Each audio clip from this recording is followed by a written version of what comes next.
And now in this chapter, we will examine variations where black delays playing e6 early. So, after d4, d5, or of course it could be the other order, knight f6 first and then d5. And now, after the bishop f4 move, black plays c5 and tries to go for immediate counterattack with queen b6 as one option or others.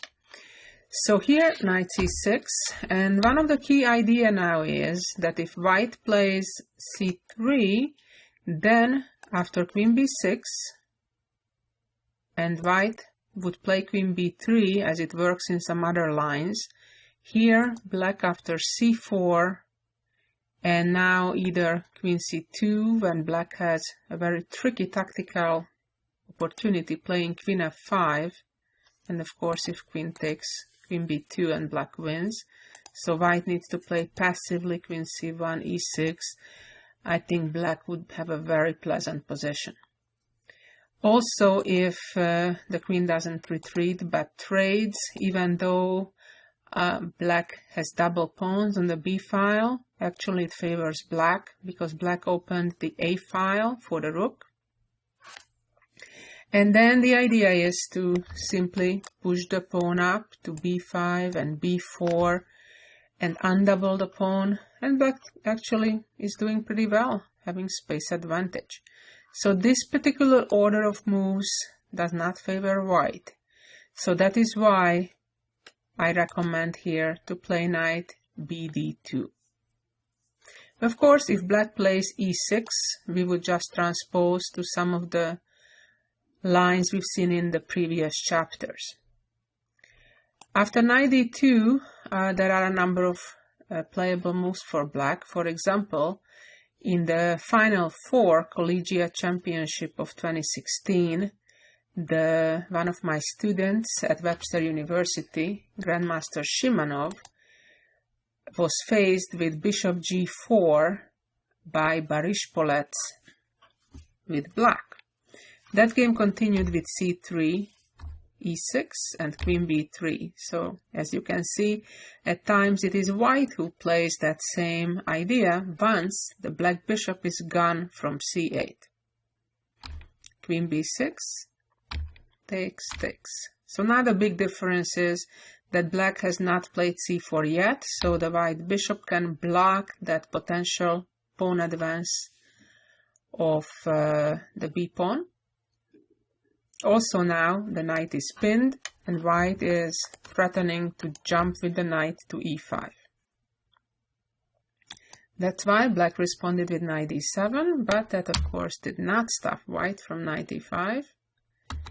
Takes, and black has castled queenside. Now black would like to trade on e5, therefore the bishop retreated and came knight a7, trying to chase that bishop out. But the correct move was a4, not retreating. White doesn't mind if black trades, because then the white rook will be strong along the a file. Came bishop d6, takes, and now came knight b3, provoking the movement of the c pawn. It cannot be protected, so it either needs to be pushed or traded, which happened in the game. Took back, king b8.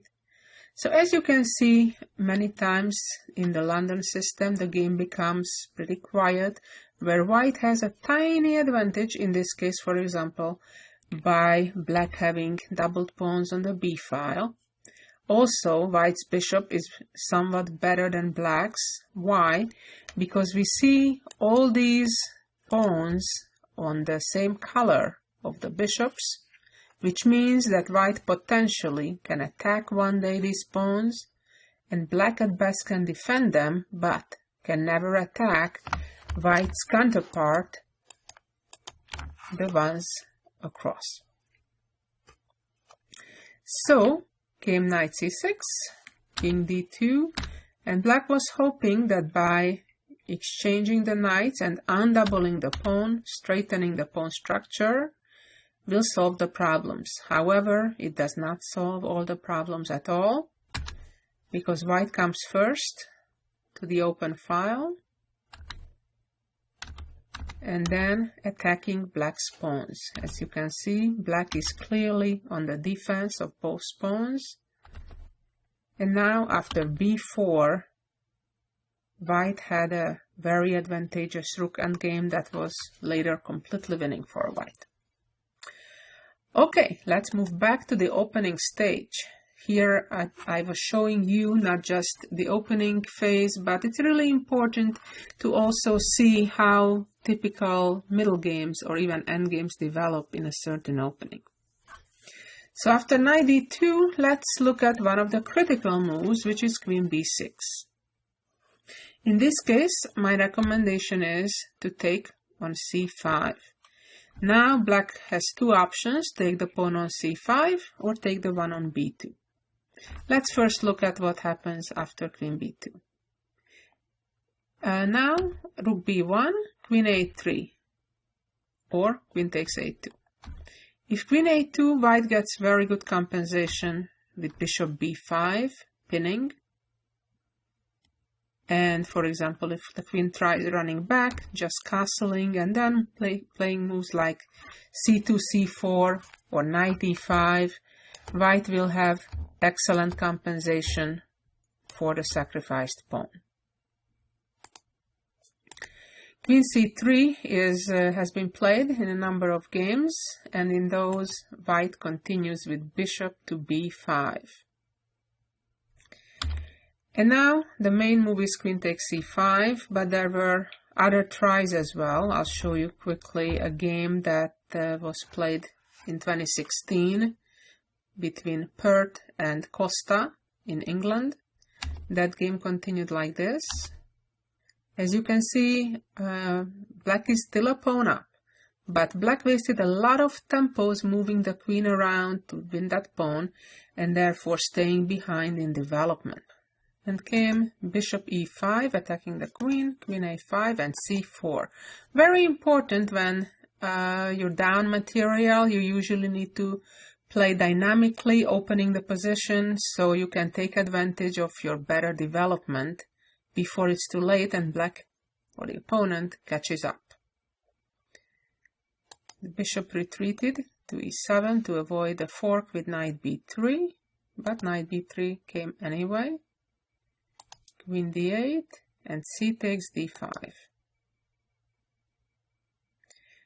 Now if the queen takes on d5, white would have knight a5 ideas to use the pin immediately or after trading queens. Pawn took and knight b to d4. So white is playing energetically, trying to use the pin, bishop d7 and queen a4. And black still didn't have the time to castle. Rook c8. Black is busy protecting the pawn while he can, but now comes the problem, bishop a6. So if the rook moves back to the corner, the rook gets trapped by bishop b7. So black made an intermediate move, trying to free up space for the rook, rather on c6. And bishop b7. White keeps pressuring black on every single move, not giving him the time to castle. Bishop e6. And now white has various good moves. Bishop d5 immediately looks interesting, followed by then rook b8, or as he played, just simply take the pawn. So now we equalized in material, but white has a much better development and superior position. Rook fd1, little by little. Knight g5, bishop e4. And now came rook h6, attacking the knight on g5, f4. Now the problem for black is that long term that c-pawn can become a serious target. Takes, and black lost quickly because of this move. Queen f6, allowing rook b7, rook d7, and the bishop is pretty much trapped because after bishop b8 the game ended after rook f7. Okay, very nice game for white. Let's go back to this variation. Queen b6, bc5, remember. Queen takes b2, rook b1, queen c3, bishop b5. Another move that has been tried was g6 in this position. After g6, I would recommend here to just castle.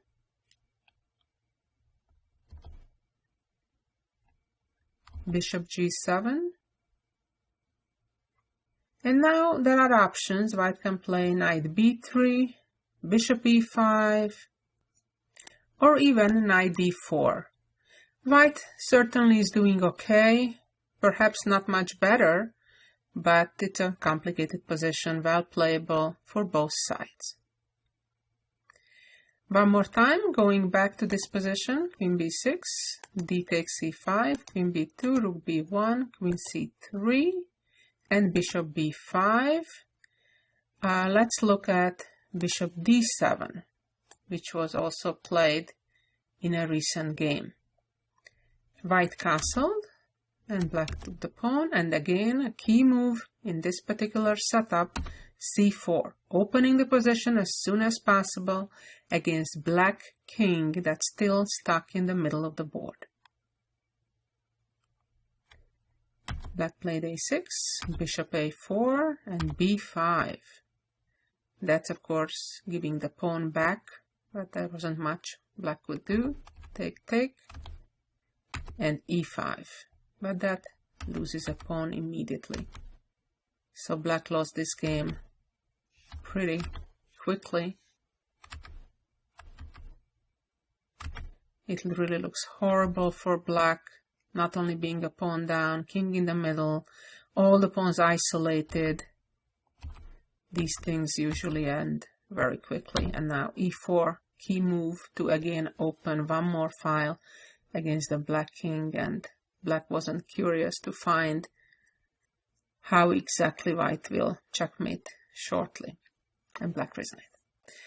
Okay, and last but not least, let's look at the position after bishop b5. If black takes back the pawn immediately, white would just castle, and if a6, take, take, and again c4 with excellent compensation for the pawn. Okay, so now finally we go back again. Let's start from the beginning. c5, e3, knight c6, knight bd2. And here there is another move, which is to take on d4. Generally, we take back with the pawn in such cases.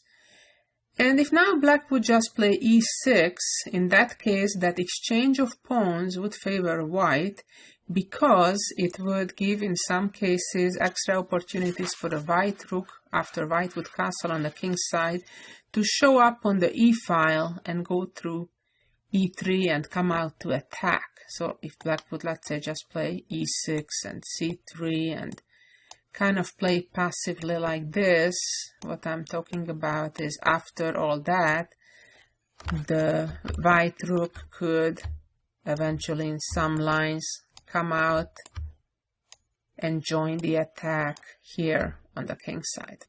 So that is why generally black tries to avoid or delay this trade of the c5 pawn for the e3 pawn. However, here the whole idea of black is to bring the bishop out to f5.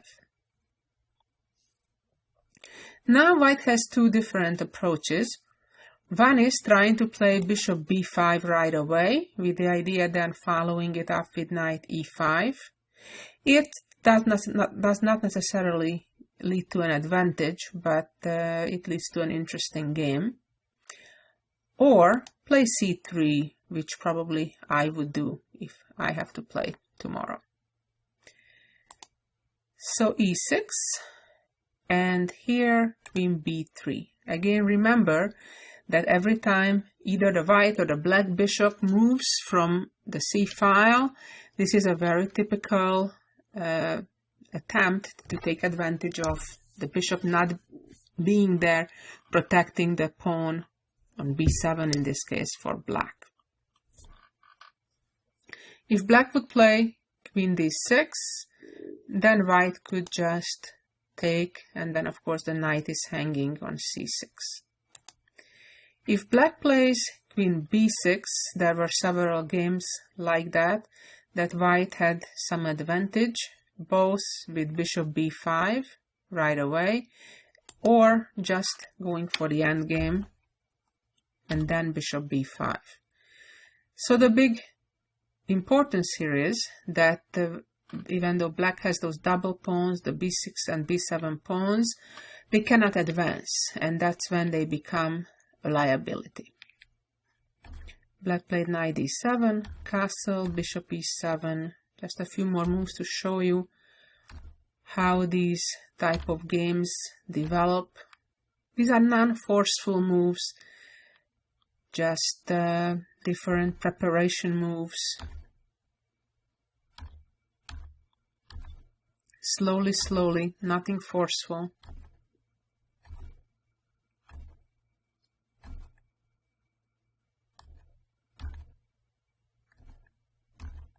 And now finally white is making some action, some change in the structure, and the white knight is beautiful on d4. And white actually eventually won a long game. But basically it's a fight ahead. So again, what I'm stressing is that out of the opening, you rarely can come out with a winning advantage. You just want to get out of trouble, make sure you can have a normal game, and you get to a position that you're more familiar with, more comfortable with than your opponent. Let's go back to the position after move 8, queen b3, when in some other games black rather plays queen c8, avoiding the exchange of the queens.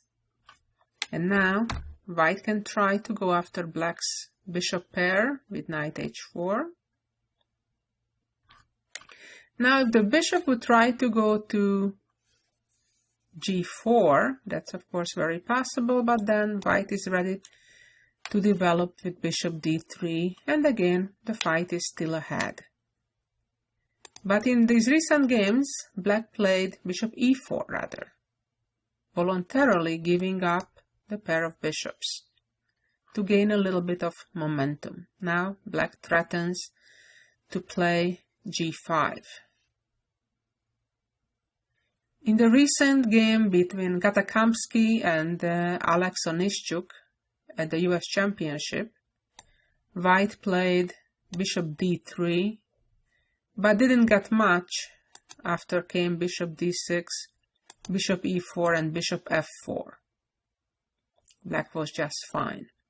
So instead, I'd rather recommend knight to f3, bringing the knight back to the center. And now there were a few games like this. Let's see first if bishop e7, then we'll look at bishop d6. White just develops, normal. And in this game between Sandipan and Gunina, also in 2016, black played f5. It of course supports the knight, but it weakens potentially the e5 square that can become an outpost for the white knight or some other pieces potentially.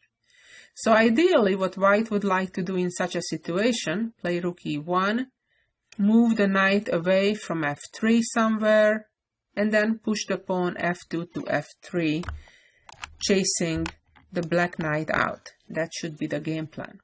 Perhaps because of that, black figured there is no time to waste and played g5 herself, and then g4. Of course, this clearly weakens the safety of the black king. Came knight d2, and now black made a mistake that was losing pretty much quickly, allowing now bishop takes e4. Sacrifice. And then white gets too many pawns. And now probably best was just to take back on e4 first, and then win the g4 pawn, which is 4 pawns already for the knight, plus the black king is still exposed with no f or g pawn. White in the game instead played d5, which was inferior, but eventually, due to some further mistakes by black, white won. So, let's go back again to the position after we set queen b3, queen c8, knight h4, bishop e4 takes, and knight f3. So, let's look at bishop d6, which is the other move. And now, let's look at the main line that I recommend, what world champion Magnus Carlsen has played also this year,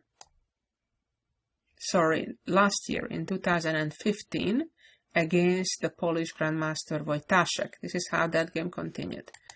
Bishop d6, knight d6, bishop d3, queen c7, and now white could castle immediately to the king's side, but Carlsen decided to delay the decision a bit further and played queen c2, preventing black from castling king's side, at least for now, by putting pressure on the h7 pawn. Apparently, black was planning to castle on the other side. And oftentimes in such positions, white also castles queen side.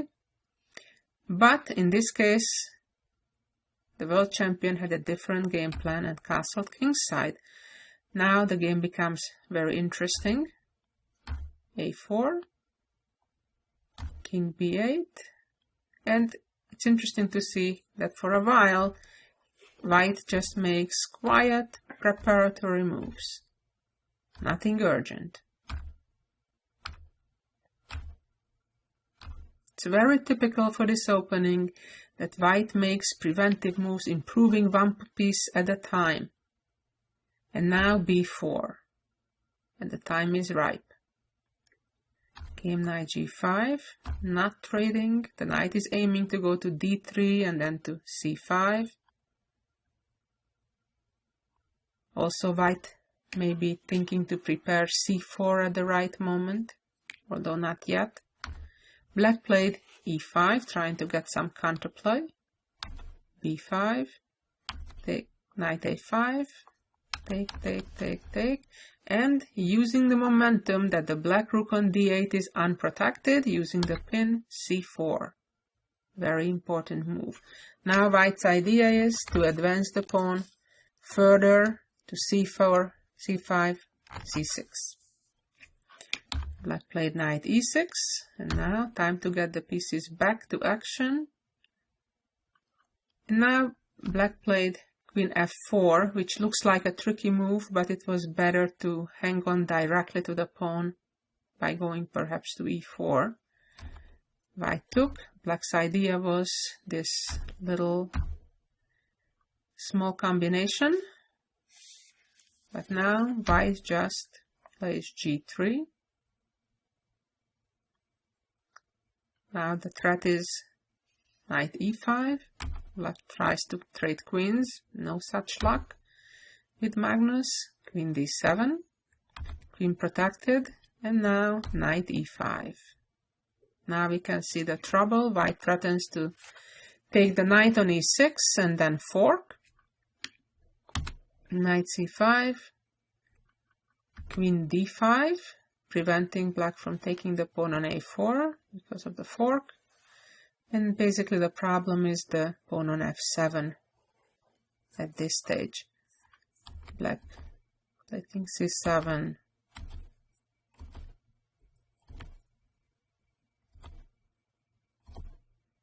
And it was game over. Checkmate is threatening in one move with queen c7. Wow, what a simple game in a way, nothing spectacular, but yet very convincing. and shows the spirit well of the opening.